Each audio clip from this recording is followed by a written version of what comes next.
Detective Sarah Reyes thought she'd seen evil until she traced the money from Elaine Hartman's charity auctions to her brother Victor's offshore accounts, uncovering a ledger where children's names were listed beside prices, and the richest men in the country were marked as repeat buyers.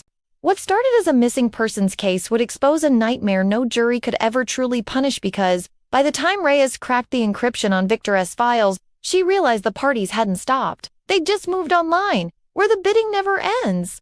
In the picturesque town of Willow Creek, where manicured lawns and white picket fences lined every street, Elaine Hartman was the epitome of grace and generosity. A striking woman in her early 50s, she carried herself with the effortless elegance of old money, her designer wardrobe and perfectly coiffed hair making her a fixture at high society events.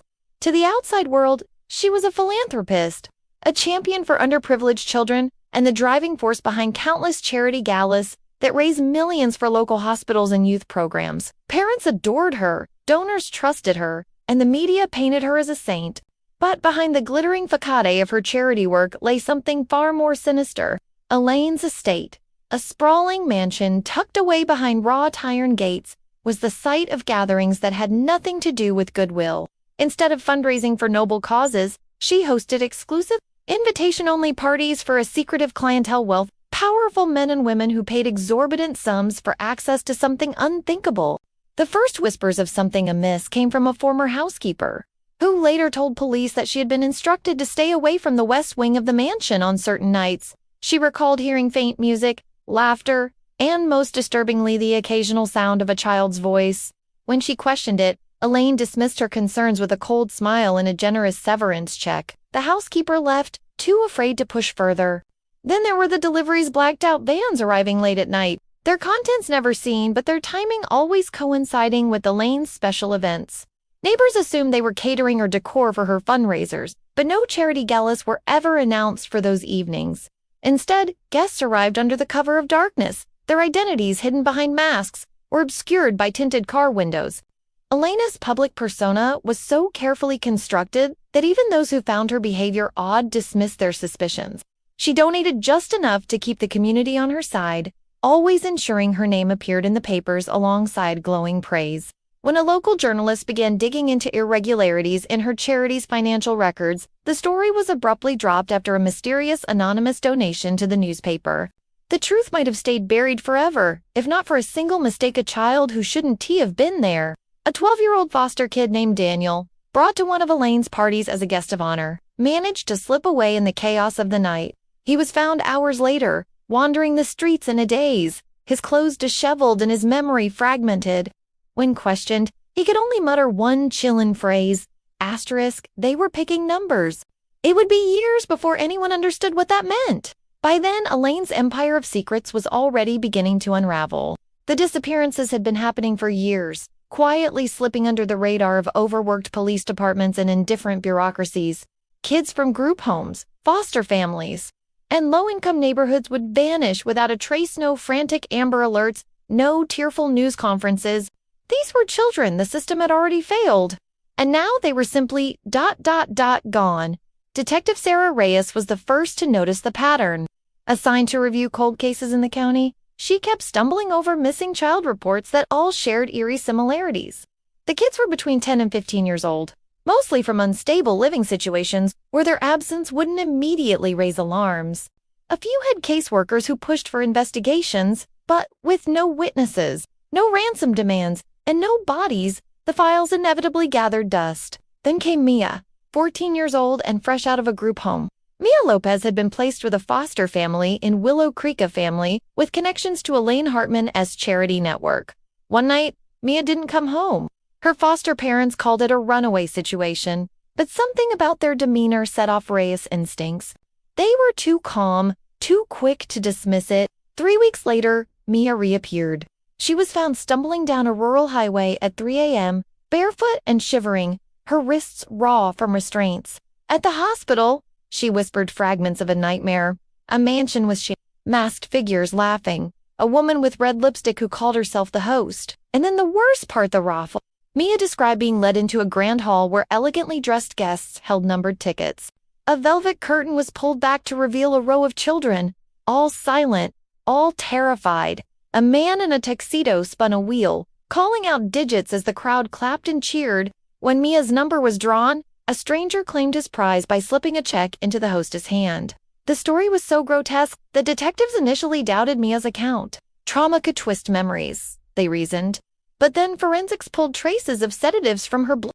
And when Reyes cross-referenced the date of Mia's disappearance with Elaine's calendar, she found a blocked-off evening labeled auction night. Just as Reyes prepared to bring Mia in for a formal statement, the unthinkable happened. The girl's hospital room was found empty, IV ripped from her arm.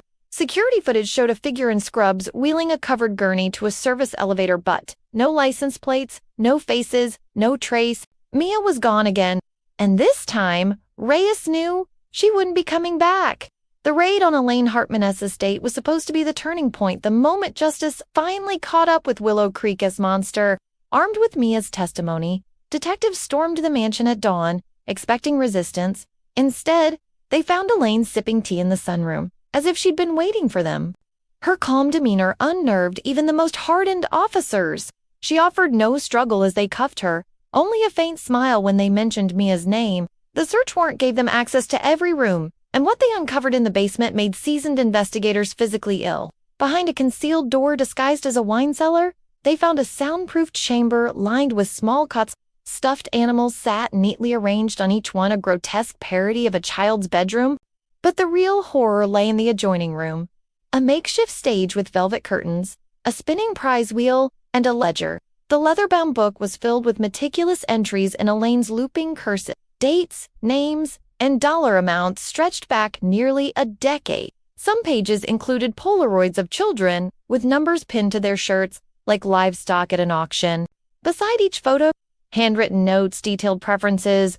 Of the winning bidder's disturbing code words for depravities no one wanted to speak aloud.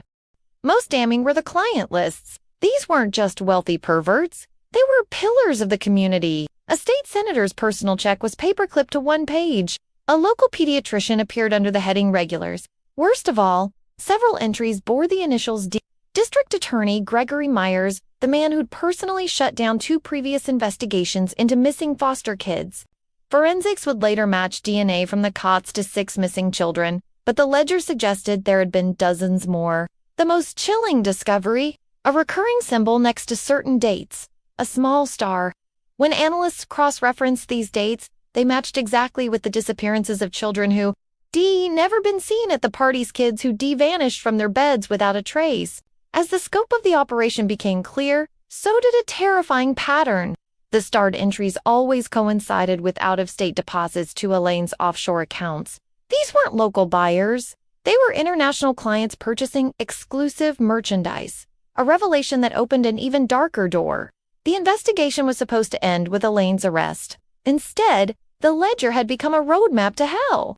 Every name in its pages represented another predator walking free, another child who might still be trapped somewhere. And as detectives would soon learn, the most powerful men in that book were already working to make sure their secrets died with Elaine Hartman. The deeper investigators dug into Elaine's ledger, the more they realized she wasn't the mastermind, she was just the face of something far larger. Phone records showed encrypted calls to untraceable numbers, always placed at 3:17 a.m. bank statements, revealed monthly wire transfers from shell companies in the Cayman Islands. And then there were the emails, all sent from an account under the name Benefactor, each one signed with a single letter. Detective Reyes spent sleepless nights chasing the shadowy figure behind these communications. The benefactor wasn't just funding Elaine's Operation A, or orchestrating it, handpicking clients, and even selecting which children would be featured at the parties. One email chillingly referred to a new shipment arriving November 20, with instructions to prioritize buyers from the Dubai list. Then came the break they needed. A forensic accountant noticed that every offshore payment led back to a single holding company. Vesper Holdings registered under an alias, but linked to a reclusive tech billionaire, Victor Grayson, Elaine's estranged brother. Victor had always been the black sheep of the family, a genius programmer who made his fortune in encrypted messaging apps favored by governments and criminals alike. He hadn't spoken to Elaine in years, at least not publicly. But the money trail didn't lie. Victor wasn't just bankrolling his sister's lifestyle, he was the architect of the entire operation, using his tech empire to facilitate a global network of buyers. When Reyes secured a warrant for Victor's estate, she expected resistance. Instead, She found a ghost town. His mansion was empty. Computers wiped clean. Only one thing remained, a single, sticky note on the fridge with a handwritten message. Tell Sarah she's too late. Victor had vanished, but the most disturbing revelation came when investigators analyzed his flight records. In the months before his disappearance, Victor had taken multiple private jets to Dubai, Bangkok, and an airstrip in rural Paraguay, call locations where Interpol had flagged suspected child trafficking rings. Even more chilling, flight manifests showed he never traveled alone. Each time, he brought assistants listed only by first names that matched missing children from the ledger. Authorities now faced an impossible truth. Victor hadn't just been selling children. He'd been curating them, hand-delivering victims to the highest bidders worldwide. And with his resources, he could be anywhere.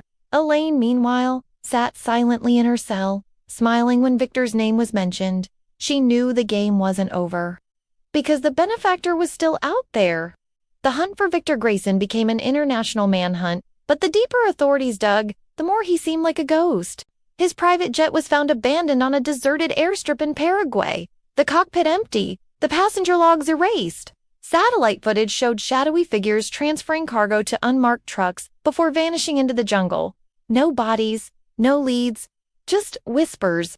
In the months that followed, strange things began happening to those involved in the case. Detective Reyes' apartment was broken into, not a single item stolen, but her case files were a single page left on her pillow. Victor's sticky note with the words, "You were warned," scrawled beneath his original message. The district attorney who'd been implicated in the ledger died in a suspicious single-car accident. His vehicle's black box mysteriously wiped clean. Then came the most disturbing twist of all. Children started reappearing. Not the ones from Elaine's ledger, new faces. Kids no one had reported missing. They would materialize in hospital waiting rooms or police stations. All with the same story. A man in a mask had dropped them off, telling them to asterisk give Sarah the message. Asterisk when questioned.